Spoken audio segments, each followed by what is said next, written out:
wabarakatuh. Selamat siang anak-anak. Waalaikumsalam, selamat siang Bu.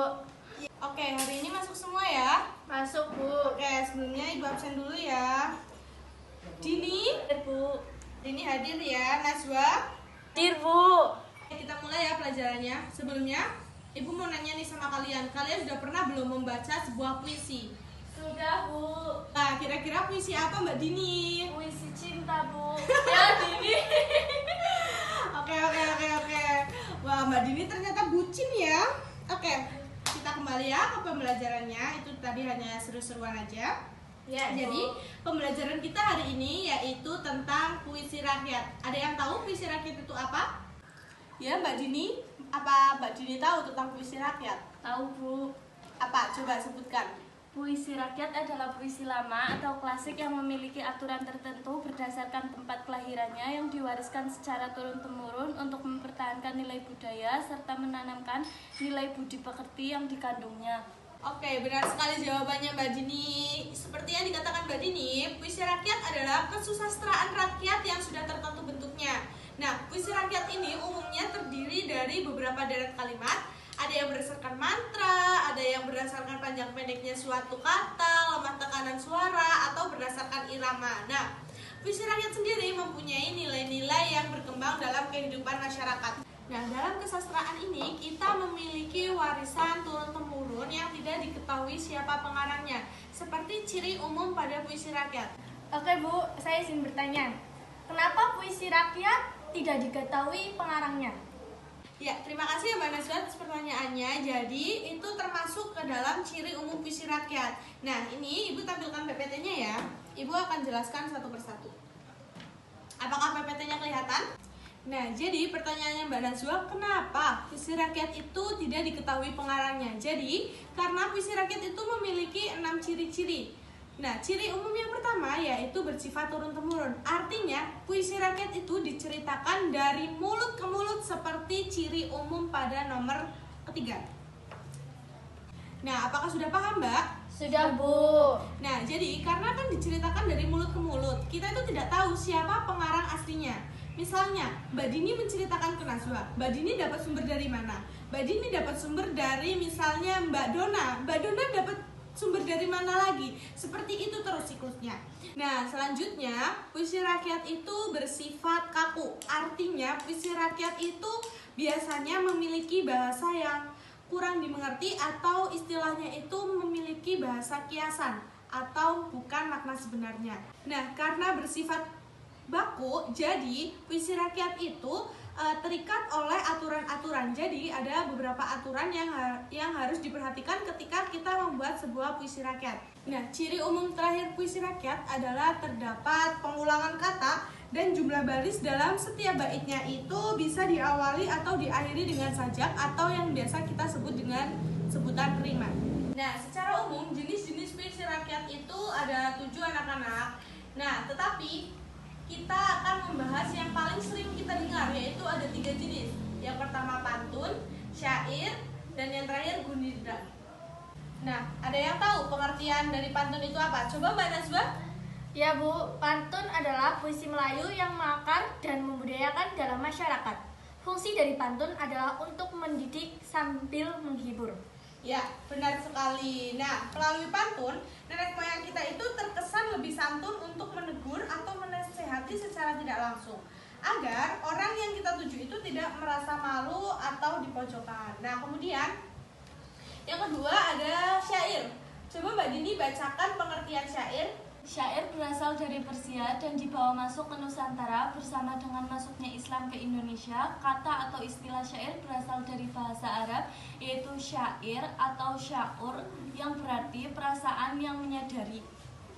Nah, tadi pengertian pantun sudah, pengertian syair sudah. Nah, sekarang ada pengertian dari gurindam. Nah, gurindam adalah puisi lama yang berasal dari negara India. Nah, gurindam sendiri syarat akan nilai agama dan nilai moral. Jadi dipungkiri bahwa gurindam bagi orang dahulu sangatlah penting dan dijadikan sebagai pedoman dalam kehidupan.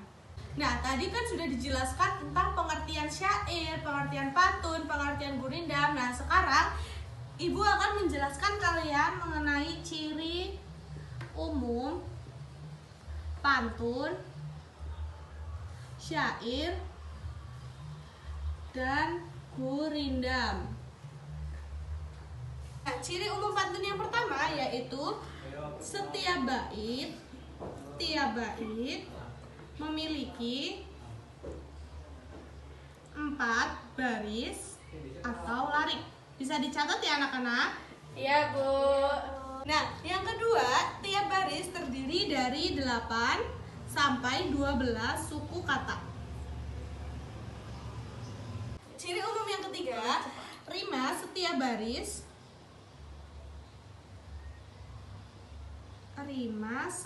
baris adalah ABAB.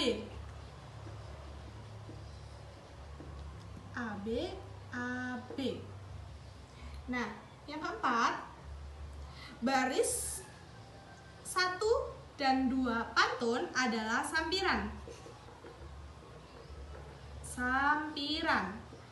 Nah, yang kelima, baris ketiga dan 4 adalah isi.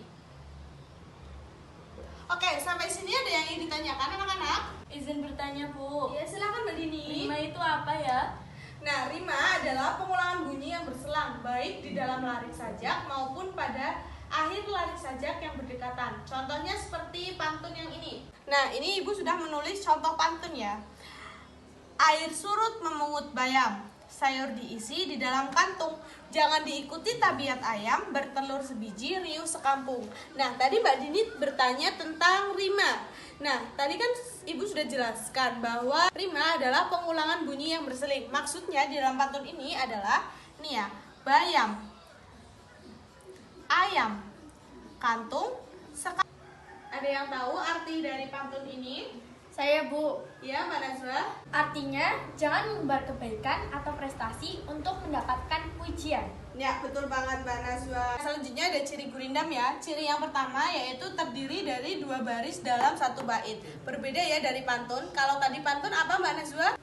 Ya, Bu. Kalau pantun terdiri dari 4 baris dalam 1 bait. Nah, kemudian ciri umum yang kedua, kalau pantun tadi terdiri dari 8 sampai 12 suku kata. Kalau gurindam ini terdiri dari sekitar 10, aduh spidolnya Ibu habis, 10 sampai 14 kata. Ada yang punya spidol? Enggak, Bu. Nah, tiap baris memiliki rima yang sama, misalnya AA, BB, atau CC, dan seterusnya. Nah, kemudian ciri umum yang keempat, baris pertama dalam gurindam berisi soal, masalah, ataupun perjanjian. Nah, kemudian ciri yang kelima berisi tentang jawaban masalah pada bait yang pertama. Masalah bait pertama. Nah, ciri yang keenam, isi gurindam biasanya berupa nasihat atau filosofi. Mbak Dini bisa tolong bantu Ibu nanti menuliskan contoh gurindam ya. Ya, bisa, Bu. Tolong papan tulisnya dihapus dulu. Ya, Bu. Din.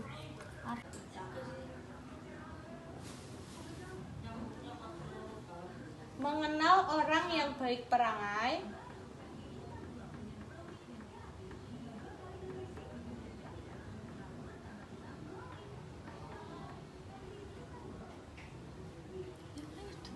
Enggak apa-apa.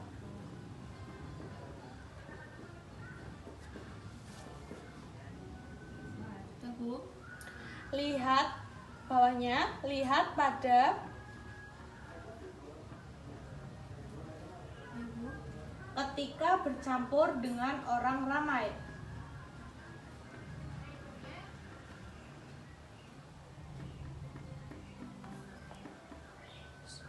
Sudah? Tunggu sebentar. Sudah, Bu. Mbak Dini bisa jelaskan baris pertama itu merupakan apa? Baris pertama berisi masalah, Bu. Baris kedua berisi jawaban. Ya, betul banget. Tepuk tangan untuk Mbak Dini. Oke, kemudian yang terakhir ada ciri apa teman-teman? Ciri syair, Syair, Bu. Oke, ciri syair yang pertama adalah, sebutkan Mbak Najwa. Setiap bait terdiri dari 4 baris. Setiap bait terdiri dari 4 baris. Setiap bait terdiri dari 4 baris. Nah, ciri umum yang kedua, setiap kata terdiri dari 8 sampai 14 suku kata. Kemudian ciri yang ketiga adalah, bisa tolong sebutkan Mbak Dini? Bisa, Bu. Bersajak a. Bersajak a. Nah, ciri yang keempat adalah semua baris adalah isi. Nah, ciri umum yang kelima adalah biasanya syair ini berisi sebuah kiasan atau makna yang bukan sesungguhnya. Tulisan Ibu bisa dibacakan? Bisa. Bu. Nah, tadi kan sudah dijelaskan tentang pengertian, ciri umum, dan juga contoh pantun syair dan juga gurindam. Nah, tugasnya kalian mencari perbedaan antara pantun, syair, ataupun gurindam ya. Dilihat dari strukturnya, tujuannya, pokoknya aspek yang berhubungan dengan semuanya. Nah, ini tugasnya berkelompok. Ibu kasih waktu 15 menit ya, cukup? Cukup. Oke, bisa dimulai dari sekarang ya. Ya, Bu. Oke, apakah sudah selesai anak-anak? Sudah, Bu. Oke, silahkan dipresentasikan ya. Oke, di sini kami akan mempresentasikan perbedaan pantun, syair, dan gurindam. Aspek tujuan 1. Pantun. Menyampaikan nasihat, menyatakan rasa sayang, ajaran budi pekerti, dan moral untuk kepentingan sosial dengan hiburan. 2. Syair. Menyampaikan cerita dan pengajaran serta digunakan dalam kegiatan-kegiatan yang berunsur keagamaan. Gurindam. Untuk menyampaikan nasihat atau kata-kata mutiara. Cukup sekian dari kami. Mohon maaf bila banyak kekurangan. Wassalamualaikum warahmatullahi wabarakatuh. Oke, beri tepuk tangan yang meriah. Ya, benar banget tadi apa yang dipresentasikan oleh Mbak Najwa dan Mbak Dini. Oke, selanjutnya Ibu akan menerangkan bagaimana sih cara menyimpulkan isi pantun, isi syair, isi gurindam, seperti itu. Kalian bisa menyimak ya. Iya, Bu. Belum ada yang mengantuk kan? Belum, Bu. Oke, Ibu harap kalian tetap semangat ya, karena memang materi kita itu banyak. Nah, materi ini tuh akan keluar nanti ketika ujian, jadi kalian harus benar-benar memperhatikan. Nah, langkah-langkah dalam menyimpulkan isi pantun, isi syair atau gurindam bisa dilakukan dengan cara yang pertama, kalian bisa memahami baris ke-1 dan kedua. Kalau dalam pantun dan syair, baris ke-1 dan kedua merupakan sebuah sampiran. Nah, kemudian yang kedua, mencari makna yang sulit. Misalnya dalam pantun yang tadi sudah dijelaskan, yang apa tadi ya, air surut memungut bayam, sayur diisi ke dalam kantung, jangan diikuti tabiat ayam, bertelur sebiji rius sekangkung. Nah, tadi kan ada kata tabiat. Kalian bisa mencari apa sih makna dari tabiat itu di dalam KBBI. Seperti itu ya. Ya, Bu. Nah, langkah-langkah 1 dan kedua ini juga bisa digunakan dalam menyimpulkan isi syair maupun gurindam. Nah, untuk tugasnya kalian harus menyimpulkan isi pantun, isi syair, dan isi gurindam. Seperti biasa, kalian akan berkelompok dan kemudian nanti kalian mempresentasikan hasilnya secara bersama-sama. Nanti akan Ibu undi nomor urutnya. Ibu kasih waktu sekitar 30 menit ya, apakah cukup? Cukup, Bu. Oke, bisa kalian kerjakan dari sekarang ya. Ya, Bu. Sudah selesai anak-anak? Sudah, Bu. Oke, silakan dipresentasikan ya Mbak Nazul sama Mbak Dini. Ya, Bu. Assalamualaikum warahmatullahi wabarakatuh. Waalaikumsalam warahmatullahi wabarakatuh. Perkenalkan, nama saya Naswa. Nama saya Dini. Oke, di sini kita akan mempresentasikan kesimpulan dari pantun, gurindam, dan syair. Contoh pantun. Baik berkelas, baik tidak, bului-bului, bertali benang. Baik berbalas, baik tidak, asal budi sama dikenang. Nah, baris 1 dan 2 berisi sampiran. Baris ketiga dan keempat berisi isi. Artinya, jadi semua perbuatan, baik yang tidak dibalas maupun dibalas, akan selalu dikenang. 2. Contoh gurindam. Barang siapa hendak bertanya, maka tanyalah pada akhirnya. Artinya, apabila kita ingin menanyakan sesuatu hal, maka sebisa mungkin tanyakanlah kepada pihak yang sudah ahli ataupun berkompeten. Contoh syair, pendidikan sudah dibuat pilar agar menjadi bangsa besar, tapi masalahnya tak kelar-kelar, baik benang kusut berpusar-pusar. Artinya, meskipun disadari sebagai pilarnya kemajuan kualitas SDM, tetapi dalam dunia pendidikan itu sendiri masih banyak masalah yang perlu dievaluasi. Wassalamualaikum warahmatullahi wabarakatuh. Waalaikumsalam warahmatullahi wabarakatuh. Nah, tadi kan kalian sudah paham kan tentang pengertian, tentang ciri, tentang contoh, dan bagaimana sih cara menyimpulkan isi dari pantun, gurindam, dan juga syair.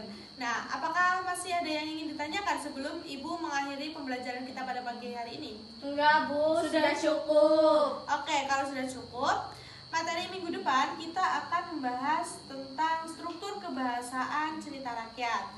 Oke, sekian pelajaran kita hari ini. Kita tutup dengan membaca hamdalah bersama-sama.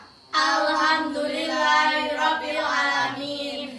Mohon maaf apabila ada kekurangan. Terima kasih atas partisipasinya. Wassalamualaikum warahmatullahi wabarakatuh. Waalaikumsalam warahmatullahi wabarakatuh. Terima kasih, Bu. Sama-sama.